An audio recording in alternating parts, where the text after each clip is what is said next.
आपसे ये जानना चाहेंगे जिस तरह के नतीजे दिखाए हैं कंपनी ने पिछले तिमाही में, उसको देखते हुए गोइंग फॉरवर्ड आप किस तरह से पिक्चर देख रहे हैं कि आने वाले समय में किस तरह से पिक्चर रह सकती है? जो अभी जो ओवरऑल आउटलुक है बैंकिंग सिस्टम की थोड़ी कॉशियस है, at the same time second half is a little optimistic.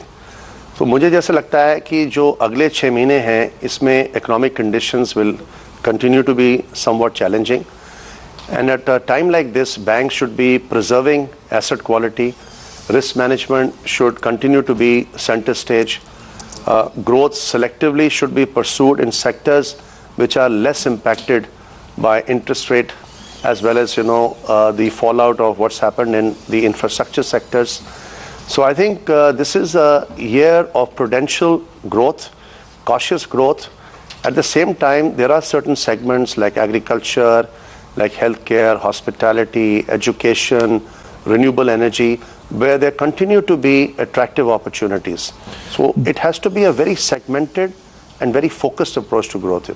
जी, साथ ही साथ क्रेडिट और डिपॉजिट ग्रोथ के अंदर कुछ एक प्रेशर देखने को मिला था। अभी अगर रिसेंटली बात करी जाए, आगे चलकर आप किस तरह से ग्रोथ देख रहे हैं इन दोनों ही सेगमेंट के अंदर?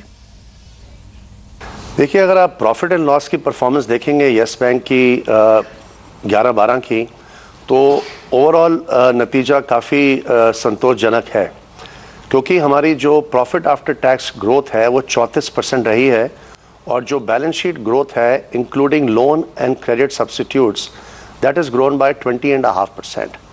सो what that implies is that at Yes Bank we have got a lot of productivity and efficiency gains without swelling a balance sheet and taking on unnecessary risk in what is a heightened market at this stage. So we will continue with this strategy because we think we still have a lot of elasticity in our growth, in our overall productivity and efficiency gains, which we want to sustain in the course of fiscal 12 and 13. So this strategy will continue. We will not grow beyond 25% on overall balance sheet as in loans and credit substitutes, and we will ensure that as in the past we have at least 25 to 30% profit growth. जी, साथ ही साथ margins को लेकर भी आपका view चाहेंगे। जिसमें margin stable देखने को मिले हैं, लेकिन एसेट क्वालिटी को लेकर कुछ कंसर्न भी रहा है। गोइंग फॉरवर्ड किस तरह से मार्जिन्स आप देख रहे हैं और एसेट क्वालिटी पे आपका टेक?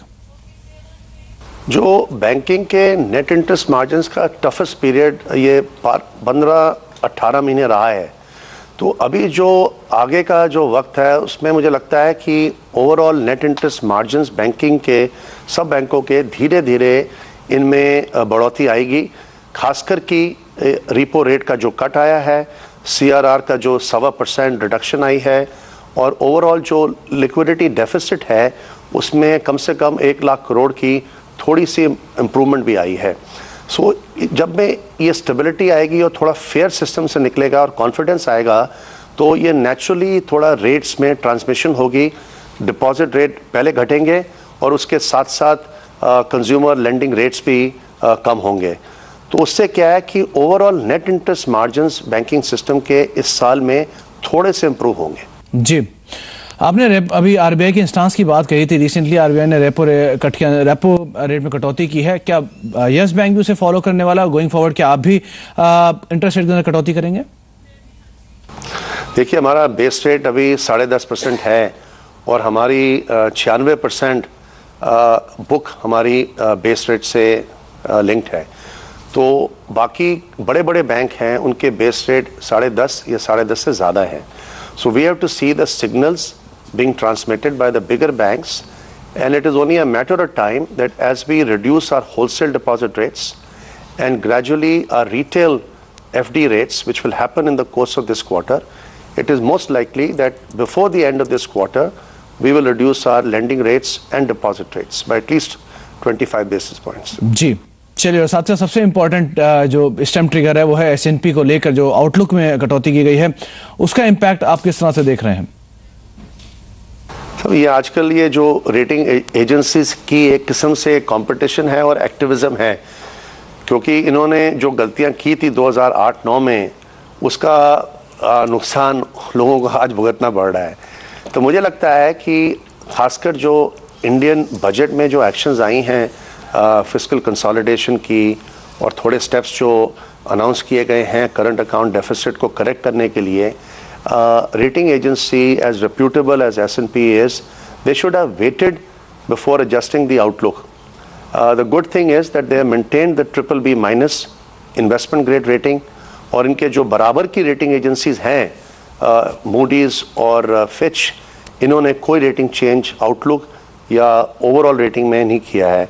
सो एक ये एबरेशन सी है, एक प्रीमेच्योर सी एक्शन है ये. चलिए, बहुत बहुत शुक्रिया मिस्टर कपूर, आपका हमारे साथ जुड़ने के लिए और नतीजों बातचीत करने के लिए, साथ साथ कंपनी विस्तार योजनाओं पर भी प्रकाश डालने के लिए आपका बहुत बहुत शुक्रिया कार्यक्रम में जुड़ने के लिए.